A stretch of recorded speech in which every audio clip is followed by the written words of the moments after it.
बिस्मिल्लाहिर्रहमानिर्रहीम। अस्सलाम वालेकुम दोस्तों, वेलकम टू सबाजी लाइब्रेरी। सबाजी लाइब्रेरी में ढेर सारा खुश आमदीद। उम्मीद करती हूँ ठीक ठाक होंगे और खैरियत से होंगे। मजीद वीडियोस देखने के लिए हमारे चैनल सबाजी लाइब्रेरी को जरूर सब्सक्राइब करें ताकि आइंदा आने वाली वीडियोस के नोटिफिकेशन भी आपको बिल्कुल फ्री में मिल सके। वीडियो अच्छी लगे तो उसको लाइक और शेयर जरूर करिएगा, इससे हमारी हौसला अफजाई होती है और आपका बिल्कुल भी नुकसान नहीं होता। मेरी उम्र 21 साल है और मैं एक दुकान में बतौर सेल्स गर्ल काम करती हूँ। वैसे इसे दुकान तो नहीं कहना चाहिए, ये औरतों के कपड़ों का एक बहुत बड़ा स्टोर है जहाँ हर वक्त रश लगा रहता है। ख़ास तौर पर आजकल ईद के दिन हैं तो औरतें यूं कपड़े खरीदती हैं जैसे मुफ्त मिल रहे हों, मगर हमेशा ऐसा नहीं होता। कभी कभी इन औरतों को कुछ पसंद नहीं आता, बस घूम फिर कर चली जाती हैं। कल ऐसी ही एक आंटी आई और घंटा भर मुझसे कपड़े निकलवा कर देखती रहीं। आखिर में मुंह बसोर कर मुझ पर यूं गुस्सा निकालने लगी जैसे मेरा कोई कसूर हो। मुझसे पूछने लगी, तुम्हारी उम्र क्या है? मैंने बताई तो कहने लगी, देखने में तुम 18 की भी नहीं लगती, कुछ खाती पीती नहीं। मैं मुस्कुराकर चुप हो गई। इन्हें क्या बताती कि मैं प्रोटीन से भरपूर गैर मुल्की सीरियल का नहीं बल्कि चाय में डबल रोटी डुबोकर नाश्ता करती हूँ और इसी को लंच समझकर दोपहर में कुछ नहीं खाती। शाम तक मेरे 4 छोटे भाई बहन अगर घर में कोई सालन बचा दें तो रोटी के साथ खा लेती हूँ। दूध, मक्खन, गोश्त, फल, मेवे और हर किस्म की कुव्वत बख्श ग़िज़ा हमारे गुर्बत के मज़हब में हराम है। इस स्टोर में काम करते हुए मुझे तकरीबन 6 माह हो गए। 15,000 तनख्वाह है। जो कुछ करना है इन्हीं पैसों में करना है। कंपनी सिर्फ 2 यूनिफॉर्म बना कर देती है जो एक स्कार्फ समेत ड्यूटी पर पहनना लाजिम है। बाकी आना जाना खाना पीना सब तनख्वाह में से खुद करना है। स्टोर में एक लड़का भी काम करता है जो मोटरसाइकिल पर आता जाता है। नौकरी के चंद हफ्तों बाद मुझे पता चला कि वो इसी इलाके में रहता है जहां मेरा घर है। फिर एक दिन खुद इसने कहा कि मैं तुम्हें वापसी पर घर छोड़ आया करूंगा। शुरू में तो मैं बहुत घबराई कि लोग क्या कहेंगे। फिर सोचा अगर मेरी 15,000 तनख्वाह में से 2,000 आने जाने में लग गए तो फिर लोग क्या कहेंगे। महीने के आखिरी दिनों में अगर मेरे भाई बहन भूखे सो गए तो फिर लोग क्या कहेंगे। जवाब आया, फिर लोग कुछ नहीं कहेंगे। यही सोचकर मैंने इस लड़के के साथ स्टोर पर आना जाना शुरू कर दिया। मैं इसे भाई कहती हूँ और दिल से भाई मानती हूँ, मगर इसके बावजूद मेरी माँ की तसल्ली नहीं हुई। एक दिन मुझे बताए बगैर वो बुर्का ओढ़कर मस्जिद के मौलवी साहब के पास चली गई और ये मसला बयान किया। मौलवी साहब ने कहा कि जवान लड़की का नामहरम लड़के के साथ मोटरसाइकिल पर जुड़कर बैठकर जाना दुरुस्त नहीं। फिर कहने लगे कि बेहतर होगा लड़की का निकाह किसी सालिह और नेकदार शख्स के साथ पढ़वा दें, भले वो शख्स शादीशुदा क्यों ना हो। शरीयत की रोज से मौलवी साहब ने दुरुस्त और सीधी बात बताई, मगर इन हालात में गुर्बत देख कोई आसानी से शादी के लिए राजी नहीं होता। मेरी माँ मौलवी साहब से मसला पूछकर चुपचाप वापस आ गई। इस स्टोर में हर किस्म के लोग आते हैं। अक्सर लोग मुझे अपना कार्ड दे जाते हैं जिन पर इनका फोन नंबर लिखा होता है। मुझे समझ नहीं आती कि वो ऐसा क्यों करते हैं। शायद इन्हें मेरी शक्ल अच्छी लगती है, मगर मैं खुद को देखूं तो मेरा कद बहुत छोटा है, चेहरा बेरौनक है और खुराक की कमी ने मुझे लागर करके रखा। ऐसे में न जाने इन्हें मुझसे क्या चाहिए, मगर अब मैं इन बातों के बारे में ज़्यादा नहीं सोचती क्योंकि आदी हो गई हूँ।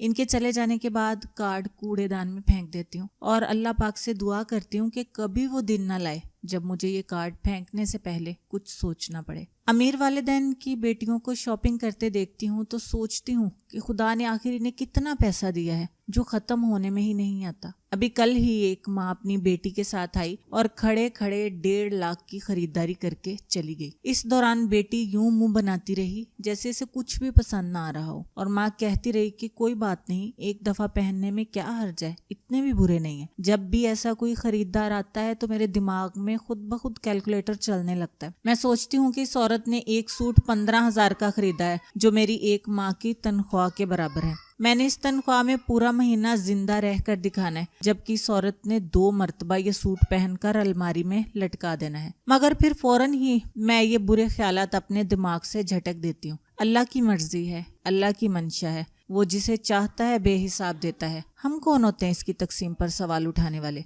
मेरे अल्लाह को तो सब पता है, कुछ छुपा हुआ नहीं है। वही राज़िक है, वही मुनसिफ है, एक दिन मेरी भी सुनेगा। मगर फिर मेरे ख्यालात की रूह बहक जाती है और मुझे अल्लाह माफ़ फरमाए अजीब मायूस ख्यालात घेर लेते हैं। علامہ اقبال کا وہ شعر یاد آ جاتا ہے. اچھی طرح یاد نہیں کیا تھا، بس مطلب یہ تھا کہ خدا ہر شے کا اختیار رکھتا ہے اور خود کو عادل بھی کہتا ہے. تو پھر ہم مزدوروں کے دن رات اتنے مشکل کیوں کٹتے ہیں؟ میں سمجھتی ہوں پھر بھی میرے اللہ کی مجھ پر عنایت ہے، مگر یہ ان لوگوں کے لیے امتحان ہے جو ہمارے حالات جانتے ہیں مگر منہ پھیرے ہوئے ہیں. مالی تعاون تو دور کی بات، کبھی کوئی پریشان حال بھی نہیں بنتا.